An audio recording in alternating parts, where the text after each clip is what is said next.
Terima kasih Anda kembali bersama kami, pemirsa, dan saat ini sudah terhubung bersama kami Pak Sri Bogo dari Ciledug. Selamat malam Pak Sri Bogo, silakan dengan komentar Anda. Ya, selamat malam, Berita Satu. Ya, silakan Pak. Ya, selamat malam Bapak Agus. Selamat malam Pak Bogo. Selamat malam Bapak Emerson Ya, dan Berita Satu. Ya, saya mengikuti dari tadi mengenai memang apakah rencana atau semacam suatu yang Polri akan membentuk sebuah Densus anti korupsi. Densus itu tentu detasmen khusus. Yang saya tahu Densus yang ada sekarang kan teror ya. Kalau narkoba itu bukan Densus tapi badan narkotika nasional. Nah, saya sih ya apakah kalau ditanya sekarang setuju atau tidak, bisa setuju bisa tidak. Hanya kalau korupsi kan sudah ada KPK. Ya. Kemudian kalau Polri mestinya membantu KPK. Nah sekarang kalau ada detasemen khusus, berarti Polri boleh berjalan sendiri untuk mencari atau menyidik atau menentukan siapa tersangka dari sebuah korupsi. Kemudian korupsi itu diserahkan tentu ke KPK mestinya. Nah ini rencananya bagaimana kalau Pak Agus bisa jelaskan? Baik, terima kasih Pak Sri Bogo sudah bergabung bersama kami. Silakan Pak Gu ditanggapi dulu. Ini cukup bagus pendapatnya. Ini gimana nanti kalau misalnya ada dua matahari nanti bagaimana tumpang tindih dong nanti? Sebetulnya begini Mbak, mungkin kita perlu jelaskan sama Pak Sri Bogo tadi bahwa ide keinginan untuk membentuk Densus anti korupsi itu bukan dari Polri, ya dari tadi disampaikan oleh pihak parlemen ya Mas Emerson ya. Kalau tidak salah itu dari sekretaris PDIP Pak Hasto disampaikan oleh beliau dengan keinginan ya bermacam, mungkin kita dianggap masih kurang optimal dalam pemberantasan korupsi. Nah kemudian terkait dengan Pak Sri Bogo tadi, sebetulnya begini, aparat penegak hukum yang menangani korupsi kan sekarang ada 3 sesuai dengan undang-undang yang ada. Yang kami dan Kejaksaan lebih dulu, kemudian setelah dianggap tidak optimal pada tahun 2002 dibentuklah KPK. Nah jadi kita bertiga ini bersinergi. KPK yang terakhir dibentuk dengan kekuatan yang cukup besar, anggaran yang cukup besar. Nah mereka lah yang memonitor sesuai dengan kewenangan yang ada, mensupervisi, memiliki kewenangan koordinasi untuk kita dalam proses penegakan hukum. Dan bahkan apabila memang diperlukan KPK dapat mengambil alih ataupun sebaliknya kita melimpahkan dengan pertimbangan-pertimbangan tertentu. Sehingga tidak bisa dikatakan bukan hanya Polri dan KPK. Kalau dikatakan tadi Mbak Valerie 2 matahari, malah 3 ya Mas ya, jadi 3. Sebetulnya tidak. Kami bersinergi sesuai dengan tupoksi masing-masing. Kalau KPK nangani ya silahkan, Polri nangani boleh, Kejaksaan juga, ya memang kita memiliki kewenangan yang sama. Nah sehingga kalau KPK justru lebih enak ya Mas ya, karena di situ penyidik dan penuntutnya pada satu lembaga, pada satu atap. Jadi mulai sejak awal mereka dari informasi, penyidikan lebih mudah. Kalau kami kan polisi menyidik, jaksa menuntut.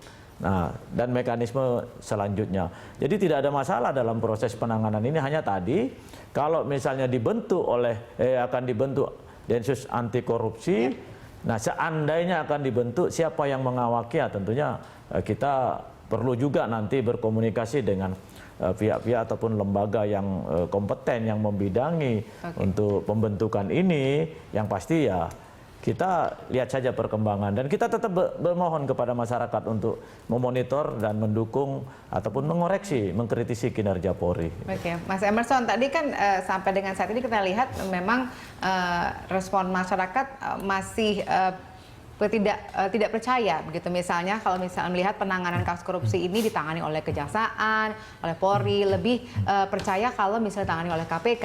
Nah kalau misalnya memang ini jadi dibentuk Densus anti korupsi dengan harapan bisa mengoptimalkan kinerja polisi. Nah tadi pertanyaan adalah apakah ini nggak akan tumpang tindih pada akhirnya? Ya paling tidak mereka sebenarnya institusi polisi, kejaksaan, dan KPK punya peraturan bersama soal optimalisasi pemberantasan korupsi. Artinya ada pembagian peran antara polisi, jaksa, dan KPK. Misalnya sinergi tadi membantu soal saksi ahli, data, dokumen, dan sebagainya. Saya pikir sepanjang yang saya tahu tuh, kecuali kasus simulator ya, itu nggak ada tuh gesekan-gesekan dalam penanganan perkara korupsi antara polisi, jaksa, dan KPK. Nah ini saya pikir perlu diperkuat. Nah terkait dengan Densus 88, idenya bagus, tapi ketika itu disampaikan oleh seorang Hasto, sampaikan seorang politisi, kok saya agak khawatir jangan-jangan ini ada udang di balik batu. Kenapa dia menyatakan itu? Jangan-jangan mereka terganggu dengan institusi KPK gitu ya. Kalaupun akhirnya dibentuk, mudah-mudahan ini juga bukan covernya doang gitu ya. Satgas, Timtas, dan sebagainya yang hanya seumur jagung gitu ya. Tapi kerjanya belum lama udah dibubarin. Jadi perlu ada kajian khusus soal ini. ICW ini sebenarnya mendukung soal Densus anti korupsi, tapi paling tidak ya perlu dipikirkan tuh soal kewenangan, soal organisasinya, kemudian juga soal anggaran. Ini penting gitu ya. Oke, nah kalau misalnya kita lihat ini kan memang tadi mengatakan usulannya adalah dari politisi, berarti kan Anda juga melihat ada semacam ekses negatif yang mungkin diakibatkan dari situ. Nah tapi kan sebenarnya kalau kita ingat sebenarnya pernyataan ini nggak baru-baru ini saja muncul gitu. Sebenarnya ketua umumnya pun sudah pernah mengatakan ide ini bukan soal anti korupsi tapi adalah pembentukan KPK ini dinilai mungkin sebagai lembaga ad hoc mungkin harus dibantu dengan anti korupsi ini. Ini kan jadi debatable ya. Beberapa politisi selalu menyatakan bahwa KPK adalah lembaga ad hoc. Saya waktu itu tantang politisi, tunjukin ke kami undang-undang mana yang menyebutkan KPK itu lembaga ad hoc. Nggak ada. Gitu. Ini akan selalu digoyang-goyang. Jadi ketika dia mempersoalkan lembaga ad hoc, artinya apa? Dia merasa terganggu dengan keberadaan KPK gitu ya. Kalau kita lihat bicara soal statistik gitu ya, kasus-kasus korupsi yang melibatkan politisi, khususnya termasuk juga dalam hal ini PDIP, itu paling banyak ditangani oleh KPK. Jadi saya agak khawatir jangan-jangan semangatnya itu bukan semangat dalam artian mendorong institusi polisi juga piawai dalam penanganan perkara korupsi, tapi karena mereka terganggu dengan KPK, ya udah lebih baik KPK dibubarin, tangani oleh institusi kepolisian. Kenapa Polri yang dipilih? Ya kita nggak tahu ya kenapa polisi yang dipilih gitu ya. Apa karena ya kan cuma ada dua pilihan, polisi atau jaksa gitu, dua institusi di luar KPK. Saya nggak tahu apa pilihan itu. Dan betul soal Densus anti korupsi ini nggak cuma di zamannya Pak Tito diusulkan. Dulu seingat saya di zaman Pak Tarwan pernah muncul gagasan-gagasan ini. Tapi Pak Tarwan bilang, seingat saya dikatakan ya yang bagi kita nggak perlu bentuk Densus, tapi yang penting mengoptimalkan institusi yang sebenarnya atau badan atau organisasi yang sudah ada gitu ya. Oke, baik. Pak Agus, ini kan kita bicara mengenai Kapolri yang baru. Tadi Anda mengatakan ini sebenarnya korupsi sebagai salah satu target prioritas gitu ya, seperti juga dengan narkoba dan terorisme. Tapi kalau misalnya kita boleh tahu lebih jauh lagi sebenarnya apa yang akan dilakukan oleh pihak kepolisian sendiri dalam rangka meningkatkan kinerja di bidang anti korupsi ini? Iya, tentunya pertama yang penanganan yang sudah ada nih kita segera tuntaskan dengan berbagai permasalahan yang ada tentunya. Apakah kita tuntaskan segera ataukah nanti kalau kita merasa memang tidak mungkin kita bisa segerakan, mungkin ya itu tadi apakah kita limpahkan kepada pihak artinya ada KPK. evaluasi ya, ada, seperti yang dikatakan oleh ya. Nah, kemudian yang berikut mengoptimalkan penyidik-penyidik yang ada. Kita sekarang sedang memberdayakan atau meningkatkan kemampuan teman-teman penyidik korupsi di tingkat Polres. Ya, yang selama ini minimal level Polda. Nah, sementara tadi penyidik Polda juga terbatas. Mereka juga akan minta dari Mabes Polri maupun dari Polres. Nah, kita meningkatkan kemampuan teman-teman di Polres karena kan kejahatan korupsi bisa mulai dari level yang paling rendah. Nah, nanti tinggal lihat skala kasusnya berapa sih nilai kerugian yang dialami ataupun akibat dari perbuatan itu. Kita tingkatkan kemampuan teman-teman di Polres dan juga kita tingkatkan juga sinergitas dengan teman-teman penyidik lain, kejaksaan maupun KPK.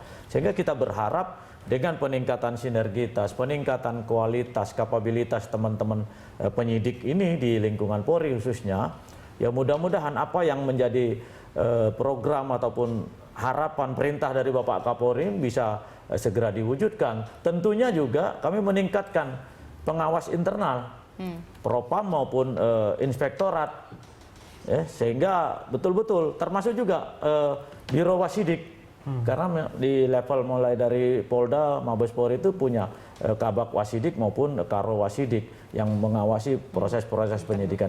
Nah juga kepada masyarakat yang memiliki permasalahan yang ditangani oleh Polri, khususnya biasanya yang banyak minta itu pelapor ya Mas ya. Pelapor tuh tidak usah ragu-ragu. Minta perkembangan kasus melalui mekanisme SP2HP.